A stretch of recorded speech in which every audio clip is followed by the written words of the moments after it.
నమస్తే Avadhani. China communist నాయకుడు ఆయన ఏదో ఒక సందర్భంలో మాట్లాడుతూ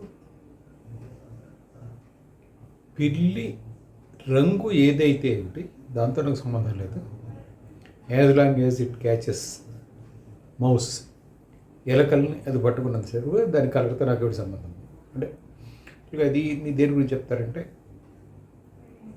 finally are you able to deliver the goods are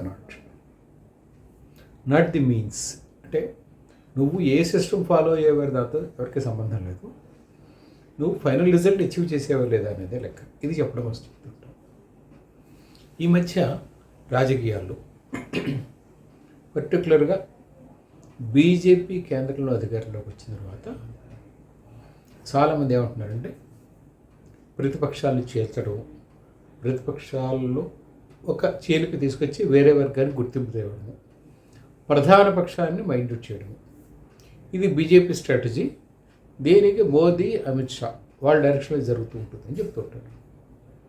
అయితే ఇది వేళ్లతో మొదలు కాదు, వేళ్లతో ఎడ్డు కాదు. That is one. అండ్ ఇటువంటి విషయంలో ఏ పార్టీలకి మినహాయింపు ఏమీ లేదు. మీరు ఎక్కడైనా తీసుకోండి. మీరు పంచాయత్ ఎలక్షన్స్ దగ్గర నుంచి జాతీయ స్థాయి ఎలక్షన్స్ వరకు ఎప్పుడైనా ఎక్కడైనా అవకాశం ఉన్న ఏ సందర్భంలో అయినా ఏ పార్టీలోనే తెలియజేస్తున్నాయి. ఇప్పుడు మనం టీఆర్ఎస్ గురించి మాట్లాడుకున్నా, బీజేపీ గురించి మాట్లాడుకున్నా, కాంగ్రెస్ గురించి మాట్లాడుకున్నా, టీడీపీ ఎవరి గురించి అని మీరు మాట్లాడచ్చు. ఎస్, అంటే first and foremost for any political parties winnowing. గెలిచిన తర్వాత మాత్రమే ఏం చేయాలి, గెలవడానికి ముందు చాలా నీతులు చెప్పిన సందర్భం, అవకాశం వచ్చినప్పుడు అంటే ఆ బోర్డు ఒక లైన్ ఏదో పెట్టుకుని లైన్ క్రాస్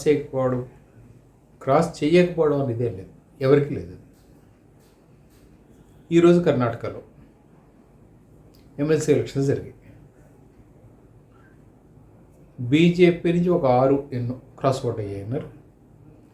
అలాగే దీని నుంచి జేడీఎస్ నుంచి ఒక 4 నుంచి 8 ఓట్లు క్రాస్ అయ్యాయి. కాంగ్రెస్ వాళ్ళు గెలిచారు.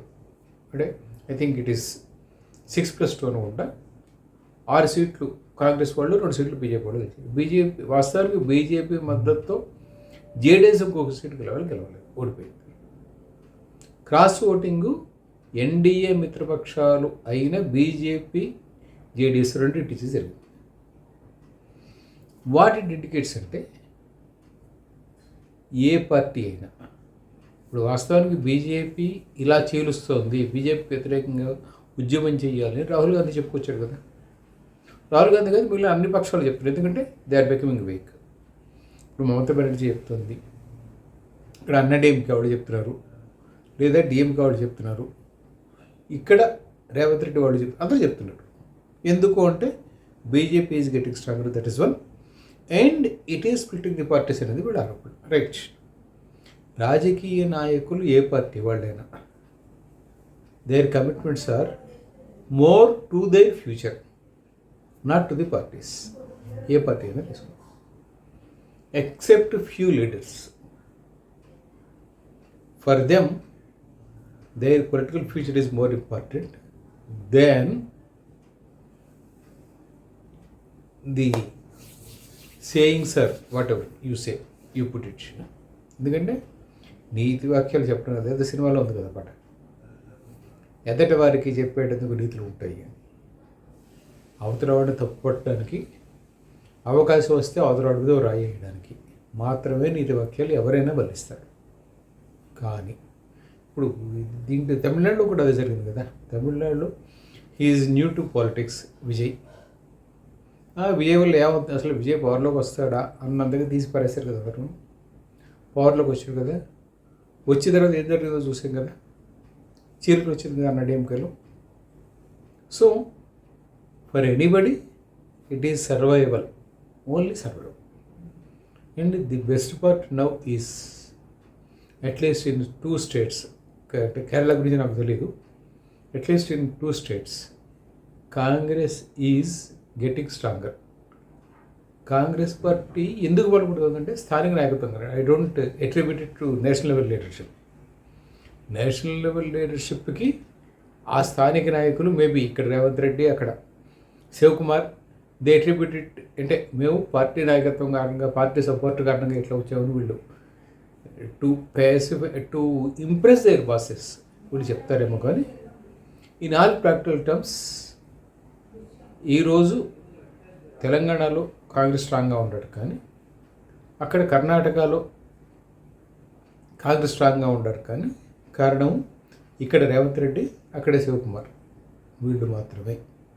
So for any leaders their political future is more important than ideological commitments. That's what happens, that's what we're seeing now.